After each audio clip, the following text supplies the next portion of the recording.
Hello. अब हम देखेंगे section 14.5 from mathematical reasoning that is implications. तो हम यहाँ पर कुछ ऐसे फ्रेजेस जो कि हम कॉमनली यूज करते हैं like if then only if and only if, उनके मतलब समझने की कोशिश करेंगे। तो हम सबसे पहले देखते हैं first category that is if then statements, जिनमें इफ देन आ रहा है then THEN। Okay, so let us see an example. मान लो हमारे पास स्टेटमेंट आर है, if you are born in some country,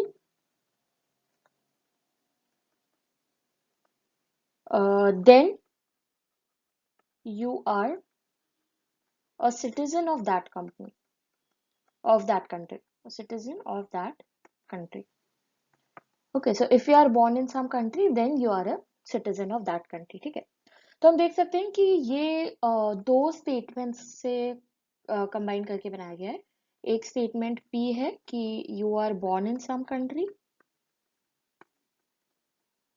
and दूसरा स्टेटमेंट है statement Q, that is you are a citizen of that country.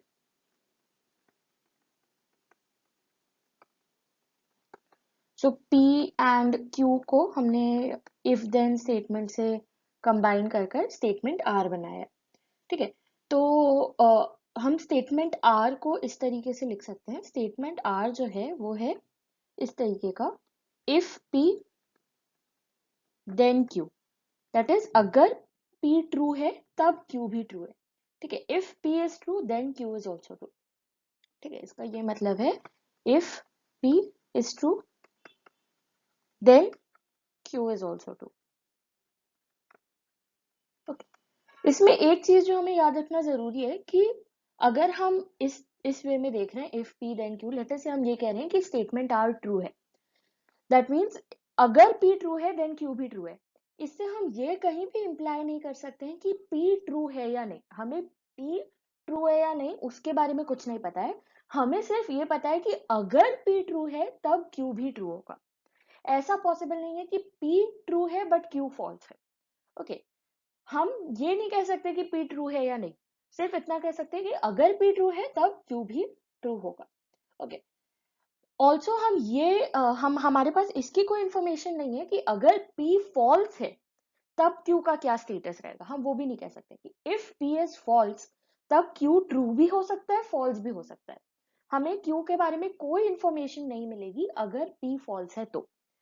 सिर्फ हम Q के बारे में तब कह सकते हैं जब P ट्रू है, अगर P ट्रू होगा तो Q भी ट्रू होगा। ओके, सो अलग अलग वेज में हम इस स्टेटमेंट को समझ सकते हैं। ओके, तो अगर हमारे पास इस तरीके का स्टेटमेंट है if P then Q, okay, तो इसको हम कुछ वेज में देख सकते हैं। सबसे पहला वे जिसमें हम इसे समझ सकते हैं that is P implies Q। इसे हम इस तरीके से लिखते हैं, इसे डिनोट करते हैं P इम्प्लाइज Q। इसका वही मतलब है कि अगर P ट्रू है दैट मीन्स कि Q भी ट्रू होगा। इफ P इज ट्रू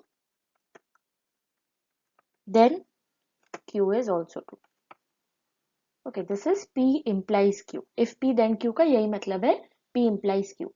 एक और वे जिसमें हम इसे देख सकते हैं that is P is a sufficient condition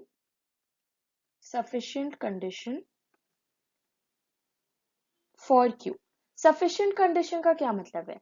sufficient condition का ये मतलब है कि Q के बारे में कुछ भी कहने के लिए मुझे सिर्फ इतना पता होने की जरूरत है कि P ट्रू है। अगर P ट्रू है तो मैं बिना कुछ सोचे ये कह सकती हूँ कि Q भी ट्रू होगा। दैट इज सिर्फ P का इंफॉर्मेशन होना is sufficient for me to conclude कि Q ट्रू है या नहीं। ओके, मतलब सिर्फ P ट्रू होने से मैं ये कंक्लूड कर सकती हूँ कि Q भी ट्रू है, that is it's a sufficient condition. Okay, एक और वे जिसमें हम इसे रिप्रेजेंट कर सकते हैं that is P only if Q। That is P तभी ट्रू होगा जब उसके साथ साथ Q भी ट्रू होगा। ऐसा कभी भी पॉसिबल नहीं है कि P फॉल्स है, सॉरी P ट्रू है बट Q फॉल्स हो जाए, दैट इज नेवर पॉसिबल। ठीक है, सो P तभी ट्रू होगा जब Q भी ट्रू है, otherwise P can't be true. ऐसा नहीं हो सकता कि P ट्रू है बट Q फॉल्स है। P तभी ट्रू होगा जब Q भी ट्रू है। ओके, नेक्स्ट वे जैसे हम लिख सकते हैं, this was the third point for us, right. Fourth point जो हम लिख सकते हैं वो है that Q is a necessary condition. Q is a necessary condition for P. मतलब कि P होने के लिए, P ट्रू होने के लिए Q को ट्रू होना नेसेसरी है। ऐसा नहीं हो सकता कि P ट्रू है बट Q ट्रू नहीं है। It is necessary for Q to be true in order for P to be true. Okay, and fifth statement जो हम इससे कंक्लूड कर सकते हैं वो है negation of Q implies negation of P. अगर P implies Q तो हम कह सकते हैं कि negation of Q implies negation of P. मतलब कि अगर Q not true है, that is अगर Q false है, तो P definitely false ही होगा. If Q is not true, then P is also not true. Okay, अगर Q false है तो P भी false है, right? क्योंकि ऐसा नहीं हो सकता कि अगर Q false है और P true है, वो चीज नहीं हो सकता, right? That means Q false है implies कि P भी false है. तो इन सब का, ये सारी चीजें एक दूसरे को इम्प्लाई करती हैं, इन सारी चीजों से हम सेम मतलब कंक्लूड कर सकते हैं। ओके, तो अगर हम इसे एग्जांपल से समझे, लेटर से हमारे पास एक स्टेटमेंट है कि if a number is a multiple of 9 then it is a multiple of 3। Okay, हमारे पास एक स्टेटमेंट आर है, if a number is a multiple of 9 then it is a multiple of 3। तो हम इन सारे वेज में अगर इसे देखें तो यहाँ पर स्टेटमेंट P क्या है कि अ number is a multiple of 9, और स्टेटमेंट Q है अ number is a multiple of 3। तो ये हमारे पास इस वे में इफ P देन Q। तो हम इसे P implies Q में इस तरह से देख सकते हैं that a number is a multiple of 9 implies that it is a multiple of 3। कोई भी नंबर अगर 9 का मल्टीपल है मतलब कि वो 3 का भी मल्टीपल होगा। फिर अगर हम इसमें में देखें P is a sufficient condition for Q, तो हम ये कह सकते हैं that knowing that a number is a multiple of 9 is sufficient to conclude that it is a multiple of 3। हमें सिर्फ ये पता अगर है कि नंबर जो है वो 9 का मल्टीपल है तो हम ये डायरेक्टली कंक्लूड कर सकते हैं कि वो 3 का भी मल्टीपल होगा। वो हमारे पास सफिशिएंट कंडीशन है ये कंक्लूड करने के लिए कि वो 3 का भी मल्टीपल होगा। Then P only if Q, इसे हम इस तरह से देख सकते हैं that a number is a multiple of 9 only if it is a multiple of 3। Okay, वो 3 का मल्टीपल है तभी वो 9 का भी मल्टीपल हो सकता है, अदरवाइज नहीं हो सकता।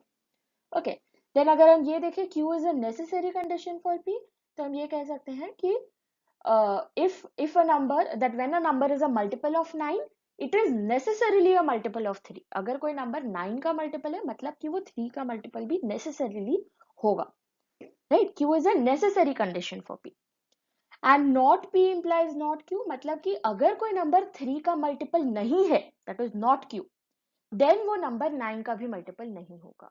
If a number is not a multiple of 3 then it is not a multiple of 9। Okay, तो ये सारे वेज में हम इस स्टेटमेंट को इंटरप्रेट कर सकते हैं। अब हम डिफाइन करते हैं contrapositive of a statement. Contrapositive of a statement, so let us say हमारे पास एक स्टेटमेंट आर है that is if P then Q। इस फॉर्म में हमारे पास एक स्टेटमेंट आर है। तो इस स्टेटमेंट का जो कॉन्ट्रा पॉजिटिव होगा, कॉन्ट्रा पॉजिटिव ऑफ आर, वो होगा if not Q then not P। Okay, so मतलब कि ये स्टेटमेंट है P implies Q, ये स्टेटमेंट है not Q implies not P। And हमने अभी अभी देखा कि ये दोनों का मतलब सेम है, right. That means R and contrapositive of R जो है वो सेम मीनिंग कन्वे कर रहे हैं, they convey the same meaning, and contrapositive of R convey the same meaning. Okay, एक एग्जाम्पल से भी समझते हैं। सो लेट अस से हमारे पास एक स्टेटमेंट है P if the biological environment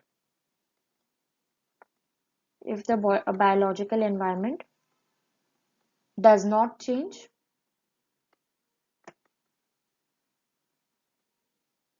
then the physical environment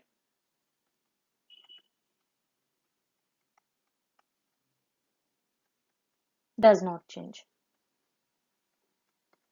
तो हम इसका कॉन्ट्रा पॉजिटिव लिखेंगे, वो हो जाएगा कि इसका सेकेंड पार्ट का नेगेशन लेना है, that is if the physical environment changes then the biological environment changes, right. Not Q क्या हो जाएगा, क्यू है the physical environment does not change, तो इसका नॉट क्यू हो जाएगा कि फिजिकल एनवायरमेंट चेंजेस, राइट। तो इसका हम कॉन्ट्रा पॉजिटिव लिखेंगे, if the physical environment changes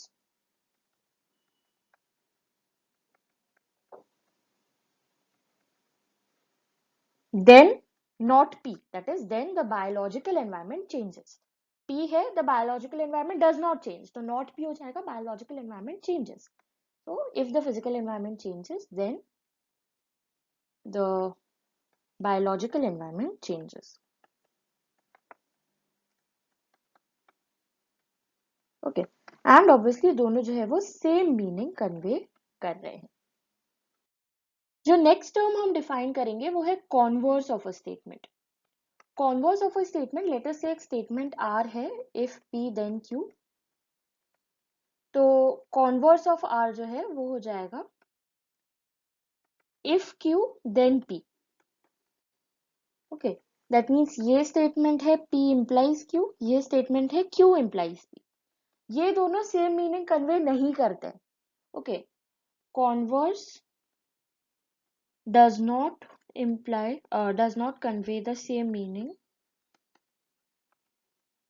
okay, जरूरी नहीं है कि इन दोनों का मतलब सेम हो, जबकि कॉन्ट्रा पॉजिटिव में दोनों सेम मीनिंग कन्वे करते हैं।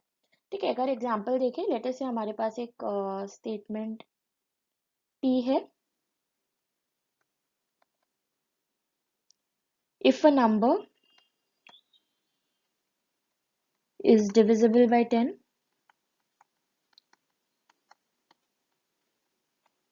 then it is divisible by 5।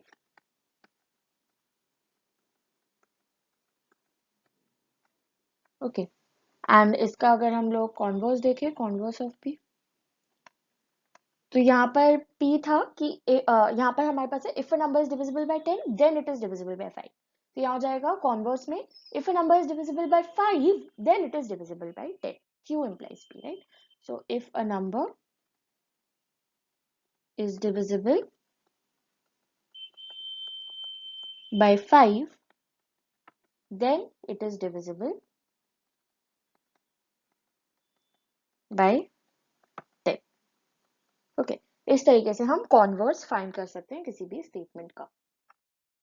अब हम देखते हैं इफ एंड ओनली इफ वाले statements, if and only if. Okay, so if and only if को हम रिप्रेजेंट करते हैं इस तरीके से, P double implies Q, that is P if and only if Q। ठीक है, तो इसके इक्विवेलेंट फॉर्म्स है P if and only if Q। Okay, इसका सेम मतलब है as Q if and only if P। Okay, but if P then Q and if Q then P वो दोनों का सेम मतलब नहीं है, but P if and only if Q और Q if and only if P इन दोनों का सेम मतलब है एग्जैक्टली। ओके, देन इसका इक्विवेलेंट फॉर्म हम लिख सकते हैं P is a necessary and sufficient condition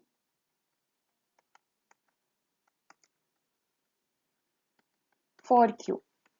जब हम P implies Q लिख रहे थे तो हम सिर्फ इतना कह रहे थे कि P is a sufficient condition for Q। यहाँ पर वो सफिशिएंट तो है ही, साथ साथ में नेसेसरी भी है, मतलब कि Q तभी होगा जब P भी होगा, राइट। अगर P हो रहा है तो हम ये तो डेफिनेटली कह सकते हैं कि Q भी ट्रू होगा, बट हम साथ साथ में ये भी कह सकते हैं कि Q तभी ट्रू होगा जब P भी ट्रू होगा। मतलब ऐसा कभी भी पॉसिबल नहीं है कि Q ट्रू है बट P ट्रू नहीं है।